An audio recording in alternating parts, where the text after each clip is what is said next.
Mucus यानी कि बलगम हमारे शरीर के अंगों में रहने वाली कोशिकाओं द्वारा निर्मित होता है और यह हमारे लिए सुरक्षात्मक लुब्रिकेंट की भूमिका निभाता है।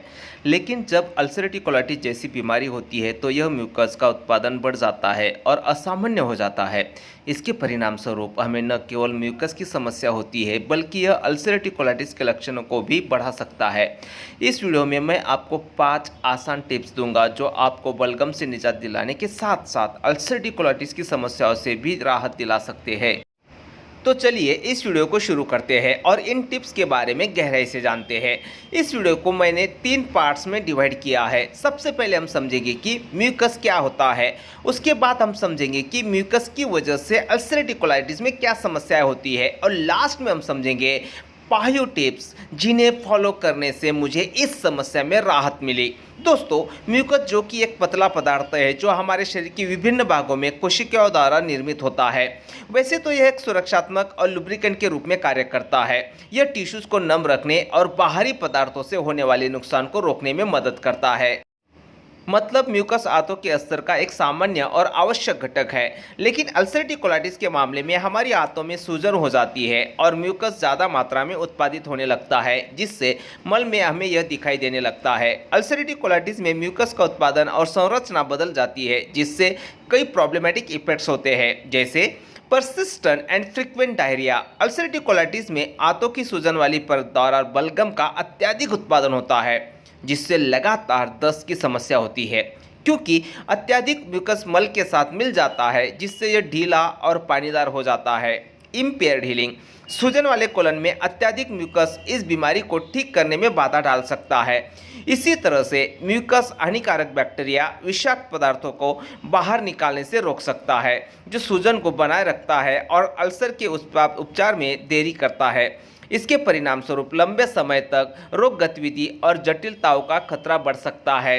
Colon infection. अल्सरेटिव कोलाइटिस में परिवर्तित म्यूकस संरचना और बिगड़ा हुआ उपचार आंतों के अस्तर को संक्रमण के प्रति अत्यधिक संवेदनशील बना सकता है, क्योंकि गाढ़ा म्यूकस बैक्टीरिया के विकास के लिए अनुकूल वातावरण बना सकता है, जिससे बैक्टीरिया की अतिवृद्धि और कोलन में संक्रमण हो सकता है। अगर आपको सच बताओ तो अल्सरेटिव कोलाइटिस के मरीज को म्यूकस की बहुत ज़्यादा परेशानियां होती है। लेकिन जब मैं इस बीमारी से गुजर रहा था तो मैंने इस बीमारी के बारे में बहुत ही गहरा अध्ययन शुरू किया और इंटरनेट पर ऐसी कोई भी चीज़ नहीं छोड़ी जिसको मैंने ना पढ़ा हो जो अल्सरेटिव कोलाइटिस से रिलेटेड हो। और उसी के साथ जिस शहर में मेरा माइंड पावर का प्रोग्राम होता था वहाँ मैं ज़्यादा से ज़्यादा आयुर्वेदिक डॉक्टर से कंसल्ट करता था, इसलिए बाद में मुझे म्यूकस की ज़्यादा समस्या नहीं हुई थी।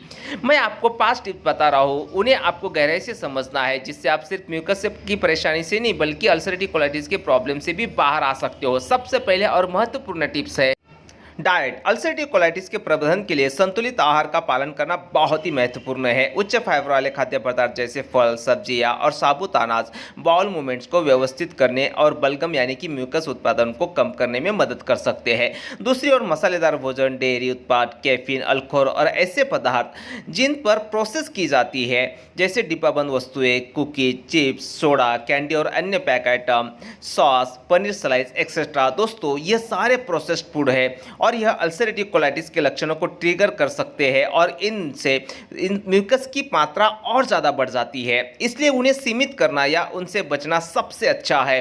दोस्तों, जब मुझे अल्सरेटिव कोलाइटिस था उसे पूरी तरह से ठीक करने के लिए जो बेहतरीन डाइट प्लान मैंने अपनाया था, जो मैंने बहुत सारे एक्सपेरिमेंट करने के बाद और बहुत सारे आयुर्वेदिक डॉक्टर की सलाह के बाद तैयार किया था, उसके बारे में अगर आपको जानना है तो उस पर मैंने एक डिटेल्स में वीडियो बनाई है। उसकी लिंक आपको ऊपर आई बटन पर या नीचे डिस्क्रिप्शन में मिल जाएगी। अधिक जानकारी के लिए आप उसे देख सकते हैं। दूसरी टिप्स है हाइड्रेशन। डिहाइड्रेशन को रोकने और हेल्दी बाउल फंक्शन को बनाए रखने के लिए पर्याप्त मात्रा में पानी पीना आवश्यक है। डिहाइड्रेटेड रहने से हमारे शरीर में म्यूकस को अधिक तरल रखने में मदद मिलती है, जिससे पाचन तंत्र अधिक बेहतर होता है और स्टूल आसानी से पास होने में मदद मिलती है। लेकिन एक बात का ध्यान रखना, भोजन के तुरंत बाद आपको ज़्यादा पानी नहीं पीना है, बहुत थोड़ा पानी पीना है। लेकिन भोजन होने के 1 घंटे बाद और दिन भर आप जितना ज़्यादा पानी पी सकते हो उतना अच्छा है। अगर बहुत ज़्यादा प्यास लगने तक आप रुकते हो तो इसका मतलब यह है कि आपके शरीर में पानी की बहुत ज़्यादा कमी हो गई है।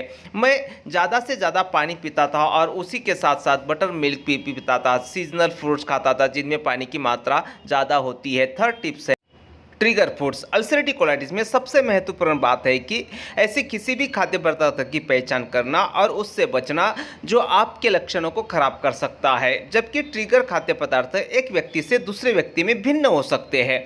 जैसे इस बीमारी में किसी को दही सूट होता है और किसी और को दही लेने से ज़्यादा परेशानियां होती है। इसके लिए एक उपाय है, आपको एक फूड डायरी मेंटेन करनी है। उसमें उन खाद्य पदार्थों का नाम लिखिए जो खाने से आपकी परेशानियां बढ़ती है और फ्यूचर में उन्हें अवॉइड करें। लेकिन ओवरऑल बात करें तो इस बीमारी में सभी को ज़्यादा मसालेदार भोजन, डेयरी उत्पाद, बेकरी उत्पाद, कैफीन और शराब इनसे परहेज रखना चाहिए। फोर्थ टिप्स है प्रोबायोटिक्स। प्रोबायोटिक्स फायदेमंद बैक्टीरिया होते हैं जो आंत के बैक्टीरिया के संतुलन को बरकरार करने में मदद कर सकते हैं। वे अल्सरेटिव कोलाइटिस वाले कुछ व्यक्तियों में सूजन को कम करने और लक्षणों को कम करने में मदद कर सकते हैं। प्रोबायोटिक्स कुछ खाद्य पदार्थों में पाए जाते हैं, लेकिन अल्सरेटिव कोलाइटिस के पेशेंट के लिए बटर मिल्क मतलब छाछ और पत्ता गोभी सबसे बेहतरीन ऑप्शन है और इसलिए मैं सबसे ज़्यादा मात्रा में बटर मिल्क पीता था। मतलब लंच के तुरंत बाद और दिन में जब भी भूख लगती थी उस वक्त मैं बटर मिल्क लेता था, क्योंकि अल्सरेटिव कोलाइटिस के दौरान डाइजेशन में गड़बड़ ना हो इसलिए मैं दिन में सिर्फ 2 बार भोजन करता था और इस वजह से बीच में मुझे भूख लगती थी और उस वक्त मैं बटर मिल्क का सेवन करता था।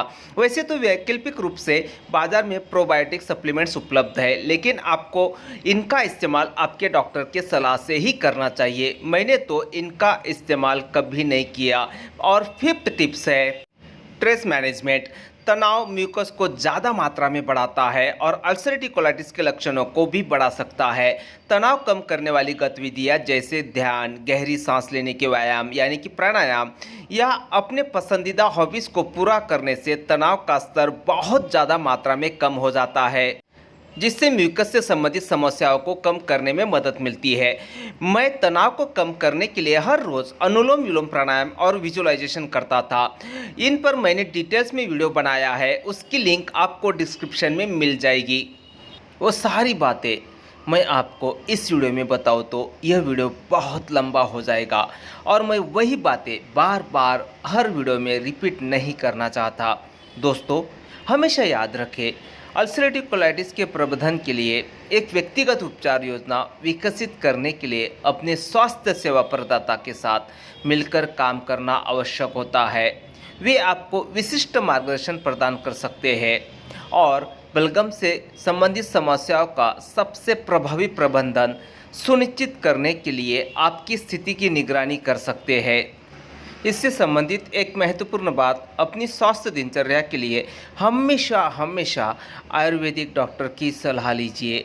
आपके शहर में कोई भी आयुर्वेदिक डॉक्टर जिन्होंने इसके पहले अल्सरेटिव कोलाइटिस के पेशेंट का इलाज किया हो उनसे परामर्श लीजिए, क्योंकि कोई भी एलोपैथिक डॉक्टर आपके डाइट को लेकर सही तरीके से आपको परामर्श नहीं देंगे। यह मेरा व्यक्तिगत अनुभव है। लेकिन अगर आपकी परेशानी बहुत ज़्यादा बढ़ जाती है तो उसे कंट्रोल करना पड़ता है, क्योंकि तकलीफ असहनीय हो जाती है और उसके लिए एलोपैथी डॉक्टर जो कि गैस्ट्रोएंटरोलॉजिस्ट हो उनसे ज़रूर परामर्श ले। दोस्तों, मुझे अल्सरेटिव कोलाइटिस कैसे हुआ था और उसे पूरी तरह से ठीक करने के लिए मैंने बॉडी के लेवल पर और मन के लेवल पर कौन से उपाय अपनाए थे, उन पर मैंने डिटेल्स में मेरे इस चैनल पर लगभग 16 से 17 वीडियोस बनाए हैं। आपको आपके सारे सवालों के जवाब मिल जाएंगे अगर आप इन सारे वीडियोस को देखते हो तो। मेरी रिपोर्ट्स वगैरह मैंने शुरू की वीडियो में सब कुछ डिस्प्ले की है, आप उन वीडियोस को ज़रूर देखिएगा। फिर भी अगर कोई समस्या है आपको तो आप मुझे कमेंट्स करके ज़रूर पूछिएगा। बस मैं भगवान से यही प्रार्थना करता हूँ कि आपकी यह बीमारी बहुत जल्दी से ठीक हो जाए।